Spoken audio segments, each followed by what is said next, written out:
Roz and Dan, and everyone, welcome. We're here today to celebrate the formal wedding of Dan Doherty and Roseanne Stratum. Today's event is a small gathering, and I'm sure will be followed by many larger and more personal, as well as larger and perhaps less personal celebrations in the future as you go.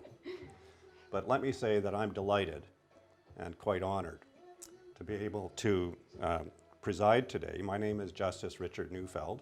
That's the formal name, the name that Dan's known me by. Well, according to Dan, many names, I'm sure, in the past, but more commonly as Rick Neufeld.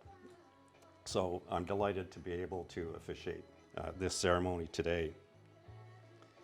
We're gathered here because Daniel Ross Doherty and Roseanne Lee Stratum have asked that we help them in witnessing their formal joining in the legal state of marriage. I do welcome you. I also welcome Roseanne's parents who are looking in by way of FaceTime. To you, Barry and Trish Stratum, welcome to Canada and welcome to the wedding.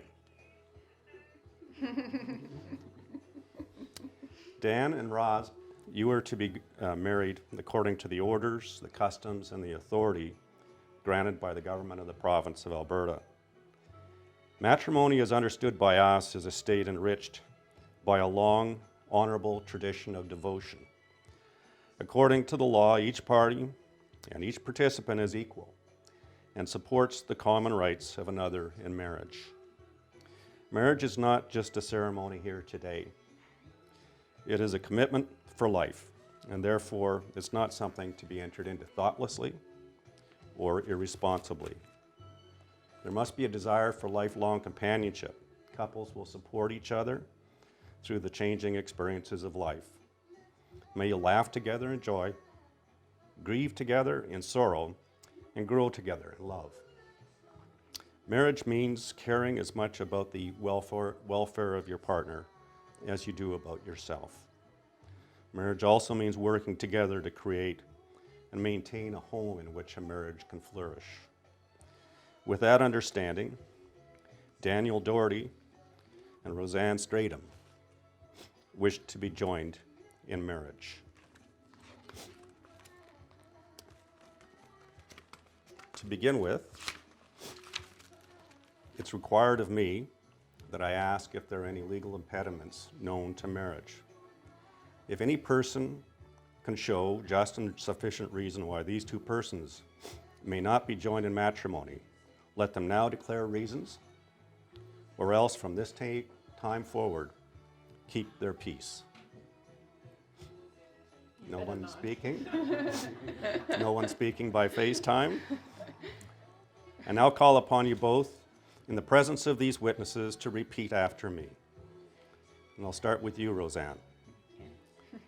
I do solemnly declare I do solemnly declare that I do not know of any lawful impediment that I do not know of any lawful impediment why I, Roseanne Lee Stratum, Roseanne Lee Stratum, may not be joined in matrimony may not be joined in matrimony to Daniel Ross Doherty. to Daniel Ross Doherty. And Dan, repeat after me. I do solemnly declare that I do not know of any lawful impediment why I, Daniel Ross Doherty, may not be joined in matrimony to Roseanne Lee Stratum.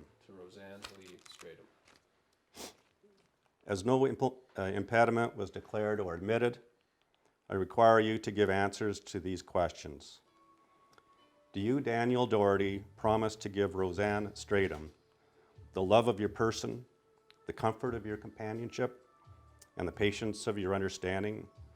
Will you share with her equally the necessaries of life as they may be earned or enjoyed by yourself, and to respect the dignity of her own personal rights? I do. And do you, Roseanne Stratum, promise to give Daniel Doherty the love of your person, the comfort of your companionship, and the patience of your understanding?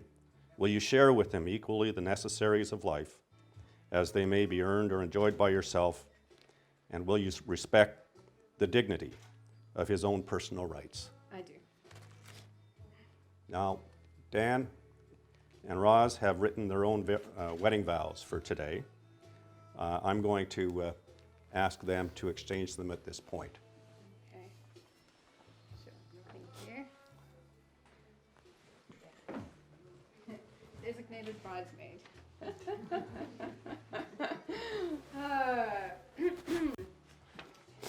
Okay.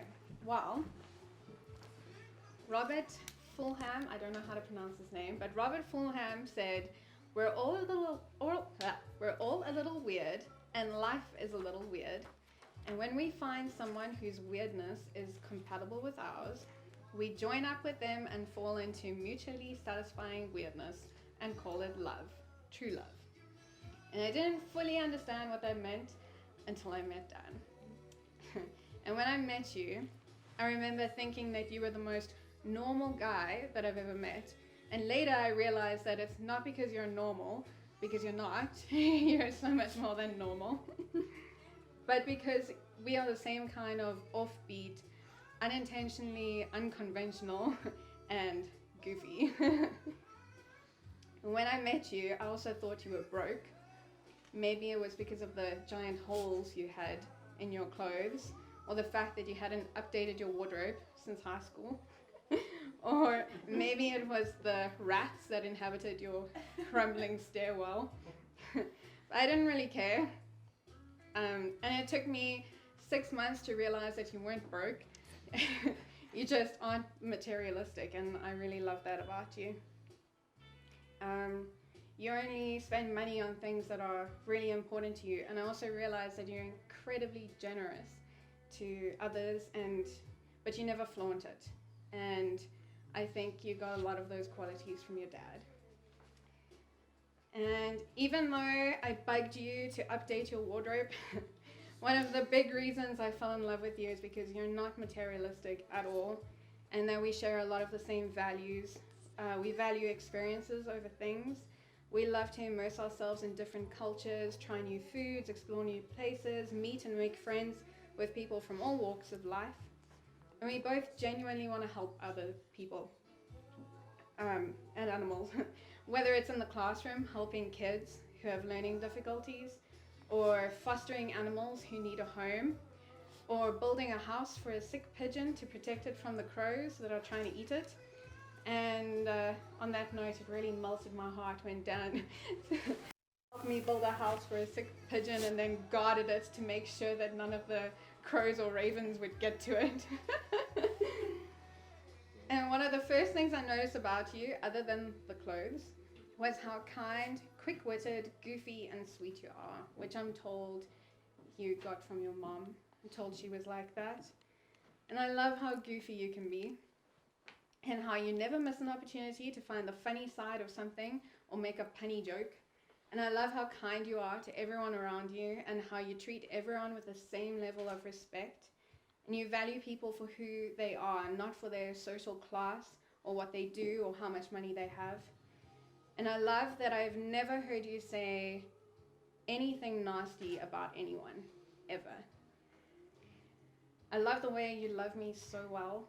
I love how you bring me coffee in the mornings and always do the chores that I hate to do. I know I can always rely on you. I know you'll always be there for me, and I know that we can always manage to work things out. I trust you completely, and I feel so privileged that I get to spend the rest of my life with you. And I'm so proud that I get to call you my husband.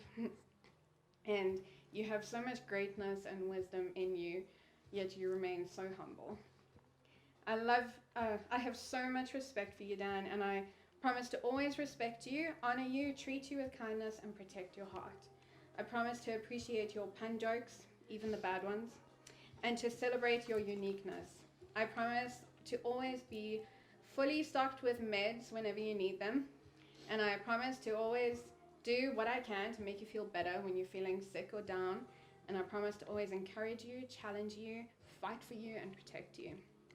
But most of all, I promise to choose you every single day. and to pursue connection with you every day. And I promise to put you first and to never let anything come between us. I promise to love you every day that we have together. And I can't wait to spend my life falling into mutual weirdness and in love with you. Dan, I love you.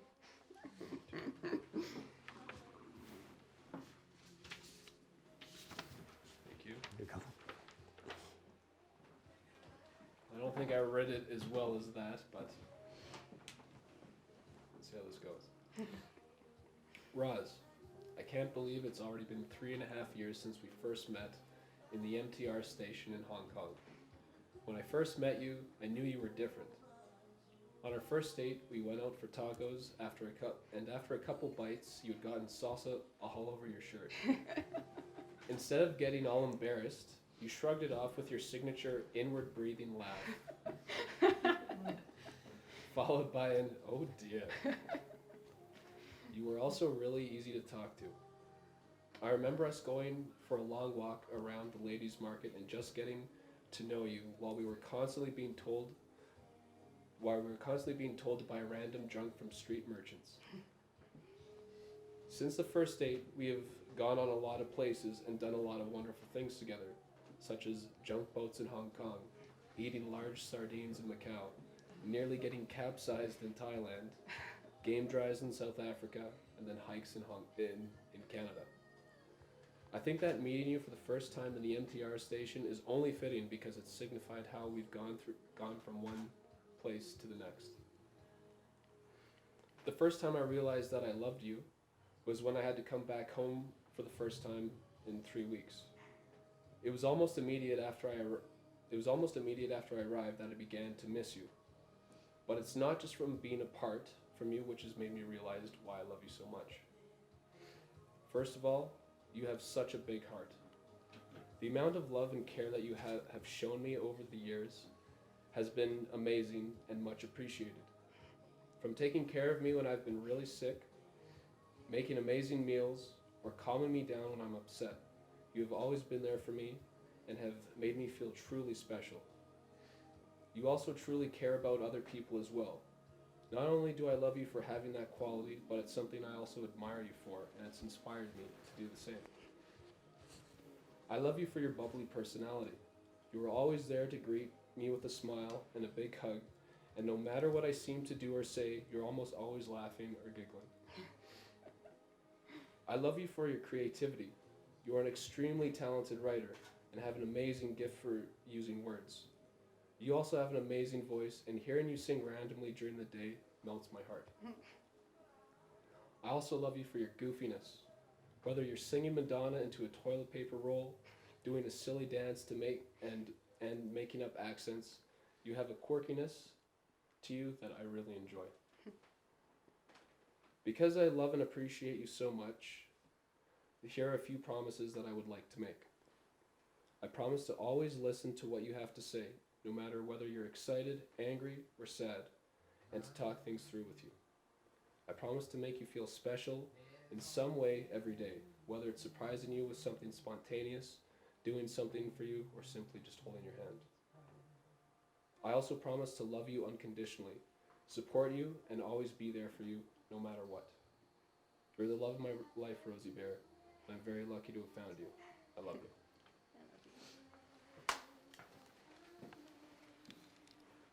Thank you. It's now time for the ring exchange.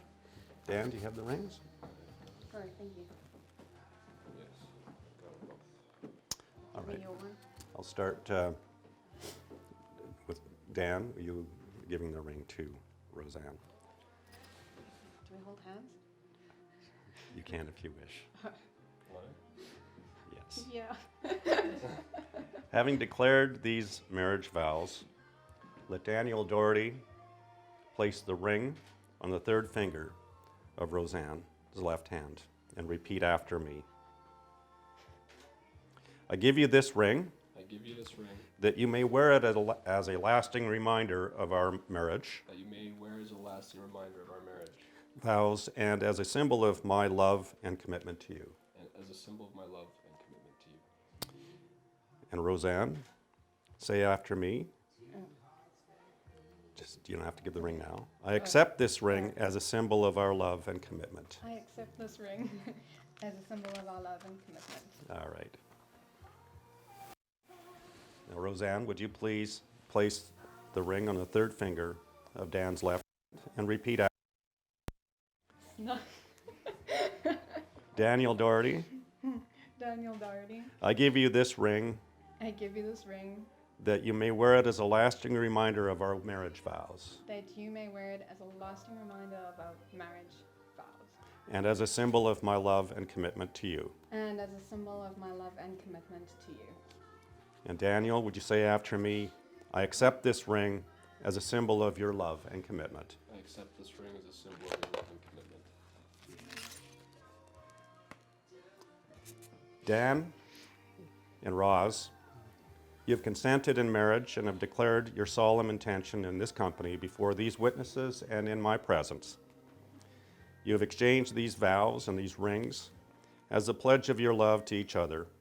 You have joined your hands to accept one another. Now, upon the authority vested in me by the province of Alberta, I pronounce you husband and wife. You Yay! may kiss. Finally!